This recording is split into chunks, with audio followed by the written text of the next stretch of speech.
Hello বন্ধুরা, কেমন আছেন সবাই? আশা করি সবাই ভালো আছেন। আজকে আবারও চলে এলাম নতুন একটি মুভি নিয়ে। এই মুভিটির নাম হচ্ছে টিপ। এই মুভিটিতে এমন একটি মেয়ের কাহিনী দেখবো, যেই মেয়েটির গোপন জায়গায় দাঁত ছিল, আর কোনো ছেলে যদি তার সাথে খারাপ কোনো কিছু করার চেষ্টা করত, তাহলে সেই মেয়েটি সেই দাঁত দিয়ে সেই ছেলেটির গোপনাঙ্গ কেটে দিত। তো যাই হোক, চলুন বন্ধুরা শুরু করা যাক আমাদের আজকের মুভি এক্সপ্লেনেশন।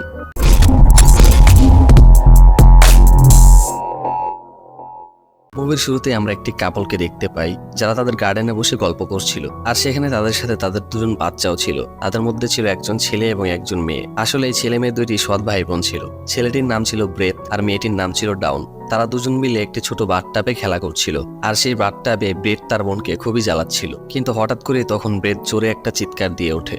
চিৎকার শুনে যখন ব্রেদের বাবা ব্রেদের কাছে যায়, তখন সে ব্রেদের হাতের আঙুলে একটা কামড়ের দাগ দেখতে পায়। আর তখন সে ভাবে হয়তোবা ডাউন তার ছেলেকে কামড়ে দিয়েছে। কিন্তু আসল ঘটনা ছিল একটু অন্যরকম। আসলে ডাউন তার দাঁত দিয়ে এই কাজটা করেনি, সে অন্য কিছু দিয়ে এই কাজটা করেছিল। আর সেটা কি, সেটা আমরা এই মুভির শেষেই জানব। এরপরে সিন শিফট হয়, আর আমরা কিছু বছর পরের সিন দেখতে পাই। ডাউন এখন অনেক বড় হয়ে গেছে, আর তার সাথে সাথে সে একটা খ্রিশ্চান গ্রুপের মেম্বারও হয়ে গিয়েছিল। এরপরে সে স্টেজে দাঁড়িয়ে স্টুডেন্টদের সামনে স্পিচ দিচ্ছিল। স্পিচ শেষে সে তার বন্ধুদের সাথে গল্প করছিল, আর তখনই সেখানে টবি নামের একটা ছেলে আসে। ডাউন টবিকে দেখার সাথে সাথেই টবির প্রেমে পড়ে যায়। এরপরে ডাউন বাড়িতে চলে আসে। এরপর আমরা দেখতে পারি যে ডাউনের মা সবসময়ই অসুস্থ থাকে। বাড়িতে ডাউনের ভাই ব্রেডও থাকে, আর সেও এখন অনেক বড় হয়ে গেছিল। কিন্তু বড় হয়েও সে একদমই পাল্টায়নি। সে আগের মতোই ডাউনকে খুবই বিরক্ত করত, আর সেই জন্যই ডাউন তার ভাইকে একদমই সহ্য করতে পারত না। এর পরের দিন ডাউন তার কলেজে যায়। ক্লাসে টিচার মেয়েদের গোপনাঙ্গ বিষয়ে আলোচনা করছিল, কিন্তু বইয়ের মধ্যে মেয়েদের গোপনাঙ্গর যে ছবিটা ছিল সেটা একটা স্টিকার দিয়ে ঢাকা ছিল।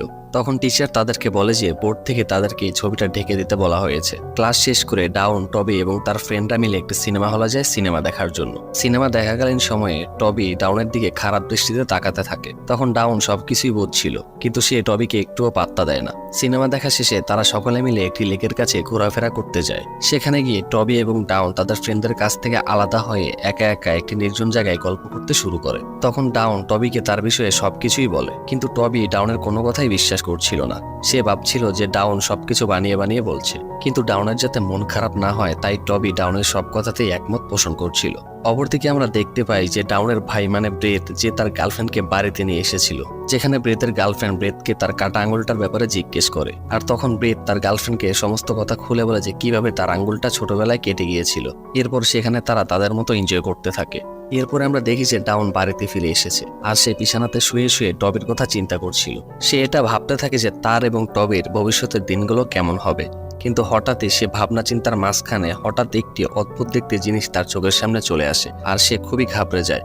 এর পরের দিন সকালে ডাউন টবিকে কল করে, আর সে টবিকে বলে যে আমাদের সম্পর্কটা এখানেই শেষ করা উচিত। আমাদের এই সম্পর্কটা আর সামনের দিকে এগিয়ে নিয়ে যাওয়া উচিত নয়, কারণ আমাদের সম্পর্কটা এখন আর বন্ধুত্বের মধ্যেই সীমাবদ্ধতা নয়। আমরা একে অপরের প্রতি অনেক আকর্ষিত হতে শুরু করেছি। এর পরের দিন ডাউন আবারও টবিকে কল করে, আর সেই লেকের ধারে ডাকে দেখা করার জন্য। এরপরে তারা দুজন মিলে সেই লেকের পানিতে গোসল করে এবং আরো অনেক মজাই করে। তারা সেই লেকের পানিতে সাঁতার কাটতে কাটতে একটি গুহার কাছে চলে যায়। সেই গুহার কাছে গিয়ে তারা দুজন একে অপরের সাথে কথা বলতে শুরু করে।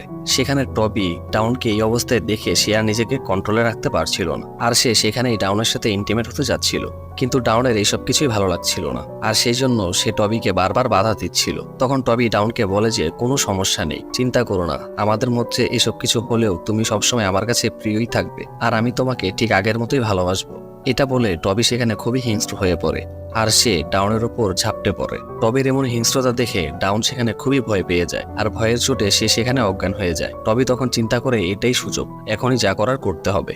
ঠিক সেই সময়ই ডাউন সেখানে জেগে ওঠে, আর সে যখন দেখে যে টবি তার সাথে এইসব কিছু করছে, সে টবিকে আটকানোর চেষ্টা করে, কিন্তু টবি তার কোনো কথাই শোনে না। একটু পর হঠাৎ করে টবি জোরে একটা চিৎকার দিয়ে ওঠে, আর সে লেকের পানিতে পড়ে যায়। তখন ডাউন সেখানে দেখতে পায় যে টবির গোপনাঙ্গটা সেখানে কেটে পড়ে রয়েছে, আর এটা থেকে সে সেখানে খুবই ভয় পেয়ে যায়। আর সে টবিকে অনেক জোরে জোরে ডাকতে থাকে, কিন্তু টবির কোনো আওয়াজে আসছিল না। তাই ডাউন সেখানে বসে বসে কাঁদতে থাকে। এরপরে ডাউন আর কিছু ভেবে না পেয়ে সে বাড়িতে চলে আসে। পরের দিন যখন ডাউন তার কলেজে যায়, সে স্কুলে সবার সামনে দাঁড়িয়ে স্পিচও দিতে পারছিল না, কারণ সে খুবই ভয় পেয়েছিল। অপরদিকে কলেজের সমস্ত স্টুডেন্টরা মিলে পার্টি করছিল, কিন্তু ডাউন এক জায়গায় মন খারাপ করে চুপচাপ বসেছিল।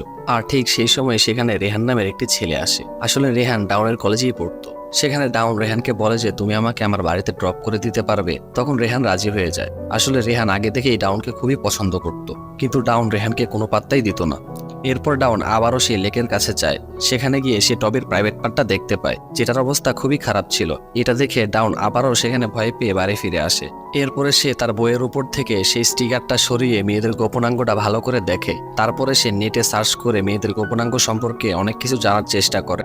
আর সে এটা জানতে পারে যে অনেক বছর আগে কিছু কিছু মেয়েদের গোপনাঙ্গে দাঁত থাকতো।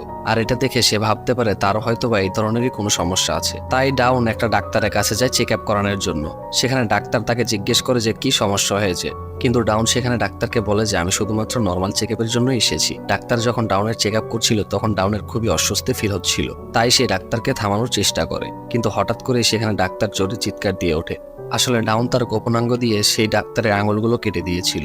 এটা দেখে ডাউন সেখানে খুবই ভয় পেয়ে যায়, আর সে সেখান থেকে চলে যায়। এরপর আমরা দেখতে পাই যে ডাউন যখন বাড়ি যাচ্ছিল তখন সে দেখতে পায় রাস্তায় কিছু পুলিশ অফিসার টবির গাড়িটা নিয়ে যাচ্ছে। তাই ডাউন সেই লেকের কাছে যায় যে আসলে ঘটনাটা কি হয়েছে সেটা দেখার জন্য। তখন সে দেখতে পায় যে পুলিশটা টবির লাশ লেকের পানি থেকে তুলে নিয়েছে। এটা দেখেই ডাউন সেখান থেকে বাড়ি চলে আসে।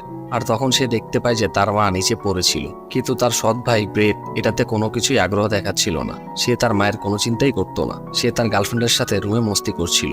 এরপরে ডাউন তার মাকে নিয়ে হসপিটালে যায়। ডাউন খুবই ক্লান্ত ছিল, তাই ডাউনের বাবা তাকে বাড়িতে যেতে বলে। কিন্তু বাড়িতে এসেও ডাউন শান্তি পাচ্ছিল না, কারণ ব্রেট এবং তার গার্লফ্রেন্ড পাশের রুমে খুবই জোরে জোরে আনন্দ করছিল এবং কথা বলছিল। তাই সে খুবই বিরক্ত হয়ে সেখান থেকে রেহানের বাড়িতে চলে যায়। সেখানে গিয়ে ডাউন রেহানকে তার প্রবলেমের কথাগুলো বলতে থাকে, আর সে কান্না করতে থাকে। ডাউনকে এভাবে কাঁদতে দেখে রেহান ডাউনকে সান্ত্বনা দেয়। এরপরে রেহান ডাউনকে একটা ওষুধ দেয় টেনশন কমানোর। এরপর আমরা দেখি যে তারা দুজন সেখানে ড্রিঙ্ক করে এবং তারা দুজন সেখানে ইন্টিমেট হয়। কিন্তু এখানে অবাক করার বিষয় ছিল যে রেহানের এখানে কিছুই হয়নি। তখন আমরা বুঝতে পারি যে ডাউন যদি নিজের ইচ্ছায় কারোর সাথে ইন্টিমেট হয় তাহলে তার কিছুই হবে না, আর কেউ যদি তার অনিচ্ছাকৃতভাবে তার সাথে কিছু করতে চায় তাহলে তার অবস্থা টবির মতো হবে। এরপরে সকালে আবার যখন তারা এনজয় করছিল, মানে ইন্টিমেট হচ্ছিল, তখন রেহানের কাছে তার একটা বন্ধুর কল আসে। তখন রেহান ডাউনকে বলে যে আমি আমার একটা ফ্রেন্ডের কাছে বাজি ধরেছিলাম যে তোমার সাথে যেভাবেই হোক আমি ইন্টিমেট হবই। আর এটা শুনেই ডাউন সেখানে খুবই রেগে যায়। আর রেহানেরও সেই একই অবস্থা হয় যেটা টবির হয়েছিল, মানে সেখানে রেহানেরও গোপনাঙ্গটা কেটে যায়। এটা দেখে ডাউনও এটা বুঝে যায় সে যদি ইচ্ছে করে কারোর সাথে কিছু করে তাহলে তার কিছুই হবে না। অপরদিকে আমরা দেখি যে ব্রেতের বাবা ব্রেতকে তার বাড়ি থেকে বের হয়ে যেতে বলে। তাই ব্রেত সেখানে তার বাবার সাথে লড়াই করতে থাকে। এরপরে ব্রেত তার পালিত কুকুরটিকে ছেড়ে দেয়, যেই কুকুরটি গিয়ে ব্রেতের বাবার গলায় কামড় দেয়। আসলে ব্রেত তার বাবাকে বরাবরই ঘৃণা করত, কারণ সে ডাউনের মাকে বিয়ে করেছিল। আসলে ব্রেত ডাউনকে পছন্দ করত, সে ডাউনকে তার গার্লফ্রেন্ড বানাতে যেত, কিন্তু তার পাপা যেহেতু ডাউনের মাকে বিয়ে করেছে তাই সে এখন তার বোন হয়ে গেছে। এর পরের সিনে আমরা দেখি যে ব্রেতের বাবা এবং ব্রেতের গার্লফ্রেন্ড দুইজনই হসপিটালে যায় ডাউনের সাথে দেখা করতে। আসলে ডাউনের মা মারা গেছিল। হসপিটালে এসে ব্রেতের গার্লফ্রেন্ড ডাউনের কাছে ক্ষমা চায়, আর সে বলে যে তোমার মা যখন অসুস্থ হয়ে আমার কাছে সাহায্য চেয়েছিল তখন আমি ব্রেতের কথা শুনে তোমার মাকে সাহায্য করিনি, তুমি আমাকে প্লিজ ক্ষমা করে দাও। এটা শুনে ডাউন খুবই রেগে যায়, আর সে বাড়ি ফিরে আসে। বাড়ি ফিরে এসে সে তার মায়ের উপর হওয়া অন্যায়ের প্রতিশোধ নেওয়ার জন্য ব্রেতকে উত্তেজিত করতে থাকে। আর ডাউনের ইশারা পেয়ে ব্রেত যখন ডাউনের সাথে ইন্টিমেট হওয়ার চেষ্টা করে ঠিক তখনই ব্রেতেরও হাল ঠিক টবের মতোই হয়, তারও গোপনাঙ্গ সেখানে কেটে যায়। আর আমরা দেখতে পাই যে সেখানে ব্রেদের কুকুরটি এসে ব্রেদের সেই গোপনাঙ্গটা খেয়ে ফেলে। এরপরে ডাউন সেখানে ব্রেতকে ওই অবস্থাতে রেখে সেখান থেকে চলে যায়, যেমনটা ব্রেত ডাউনের মায়ের সাথে করেছিল। আসলে ডাউন চেয়েছিল যে ব্রেত তার মায়ের কষ্টটা বুঝুক। এরপরে ডাউন তার সাইকেলটা নিয়ে সেখান থেকে বের হয়ে পড়ে, কিন্তু রাস্তায় হঠাৎই তার সাইকেলটা নষ্ট হয়ে যায়। তাই সে রাস্তায় লিফট চাওয়ার জন্য একটা গাড়ি দাঁড় করে। তখন একজন বয়স্ক লোক তার গাড়িতে ডাউনকে লিফট দেয়। গাড়িতে ওঠার পরপরই ডাউনের হালকা ঘুম পেয়ে যায়। তখনই সেই বুড়ো লোকটা ডাউনের দিকে খারাপ দৃষ্টিতে তাকাতে থাকে আর তার দিকে খারাপ ইশারা করতে থাকে। তখন এই ডাউন লোকটির দিকে খুব ভয়ঙ্কর দৃষ্টিতে তাকায়। আর এই মুভিটি এখানেই শেষ হয়। তো বন্ধুরা, আপনাদের যদি আমার মুভিটা একটুও ভালো লেগে থাকে তাহলে আমার চ্যানেলটিকে অবশ্যই সাবস্ক্রাইব করবেন। ধন্যবাদ।